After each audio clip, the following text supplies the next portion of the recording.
Yan, magandang hapon mga lods, no? Topic pala natin ngayon dun sa mga bobong buyer, mga bobong namimili ng mga manok, no? Lalaban, tapos pag natalo, sisisihin yung mga pinagbilan nila ng manok. So, eto lang yan mga lods. So, unang-una, binili mo yung manok, maayos mo binili yung manok. Ang sinabi ko sa iyo noon, alagain pa siya, medyo payat, kasi nga medyo lang, hindi payat na payat, medyo lang. Kasi nga ang sabi ko nga noon, anak ko lang nag-aalaga,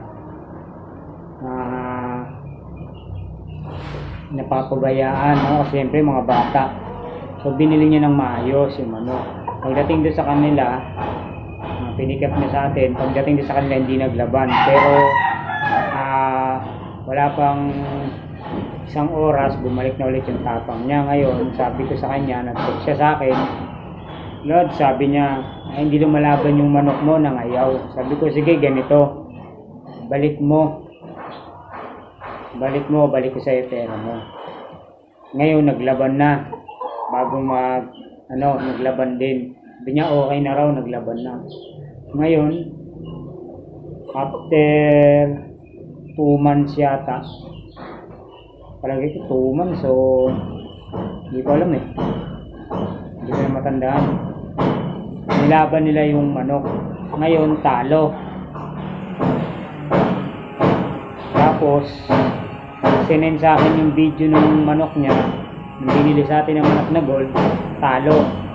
So sinisisi tayo, pinagtatawanan yung mga manok natin, no? Sabi niya, boss, nilabang ko yung manok mo, talo, sabi niya.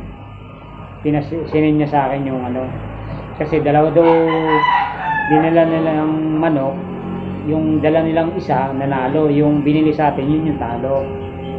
Ngayon, hindi ko na kasalanan kung matalo yung manok, ikaw ang may kasalanan yan. Napanood ko kasi sa video niyan, Lord, talagang pinaliguan ng palo yung gold. Palagay ko yung gold, wala pa sa kondisyon siya. Wala sa kondisyon yung para ilaban siya, no? So, pumalo siya isang beses, tapos palot na isa. Ang pagpalo ng manok, ng gold, hindi pampatay, pantaboy sa kalaban. So dapat bago kayo naglalaban ng mga manok, pinukondisyon nyo muna ng maayos yung manok, pinitraining nyo, pinapakain nyo ng maayos, pinaglalaanan nyo ng pansin. Hindi pwede yung kinuha mo lang sa talian, ilalaban mo na. So maling-mali yun. Number 1, yung kalaban mo naghanda. Hindi porgit maganda yung manok, panalo ka na.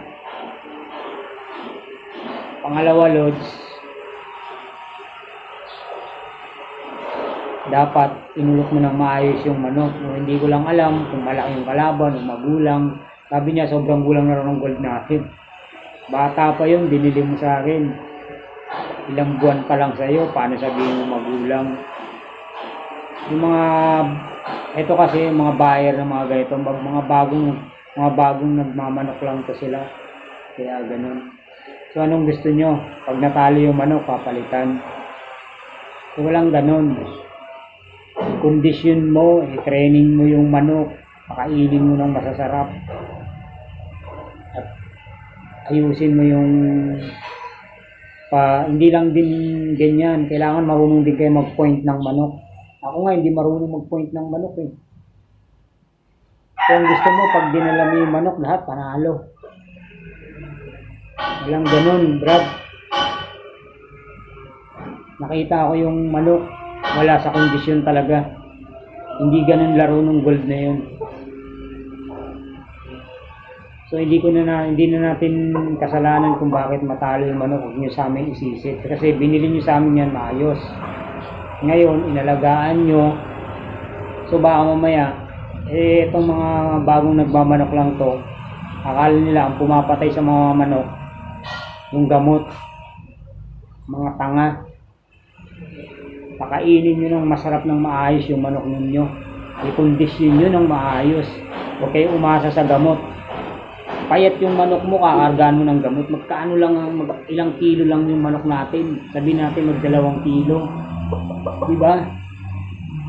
Kakargaan nyo ng kakargaan ng gamot. I-injectionan nyo ng i-injectionan. Napakagaan lang ng manok. Bago nyo ilaban yung manok, i-prepare nyo, i-training nyo. So, sayang pera mo. Huwag ka mag-aksaya ng pera. Huwag kayo magtapo ng pera. Alam mo, hindi ko sinasabi na mananalo yung manok. Pero 90% kaya manalo ang manok kung marunong kang mag-alaga ng manok. Hindi yung kinuha mo sa talian, laban mo na. Kasi may dumayo. Ganun. Huwag kang umasa sa swerte, malas yun. Tanga-tanga mo. Sisihin mo dito sa akin mga ano natin, mga bulok. Ba't ka bumili ng manok ko, bulok? Hindi lang ikaw yung buyer ko, maraming bumibili sa akin ng manok. Matalo manalo sila. Wala akong naririnig na ganun, ikaw lang. So alam mo yan, kung sino ka, hindi na kita papalang bibigyan ng pangalan. So ito pala si 150 gold natin, no? So, laki na lang yan, oh. Update lang, oh. Yun. Kondisyon natin. Tapos, pangatlo, iparehas nyo ng maayos. Hindi pwedeng pilipit sa laban, itutulak mo pa yung manok mo. Kailangan lamang ka lagi sa ulutan kasi yung itutulong mo sa huli sa manok mo. Yung lumamang ka sa laban, lumamang ka sa gulang, lumamang ka sa taas.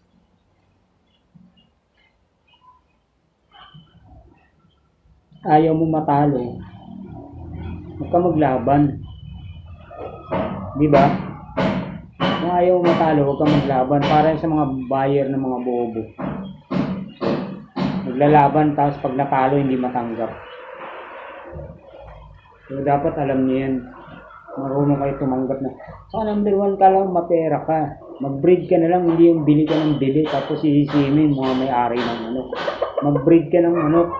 Mag-alaga ka ng sarili mong linyada. Para wala kang sinisising tao. Hindi masayang yung perang pinupusta mo. Ganun yun. Anong gusto mo? Pag natalo yung manok, aanuhan mo. Gusto nyo palitan. So, dito na lang mga lods. So, nakakabuisit na. Para sa mga bobong buyer, mga taga-Bicol. Nandito na lang mga lods. So, 150 gold. So,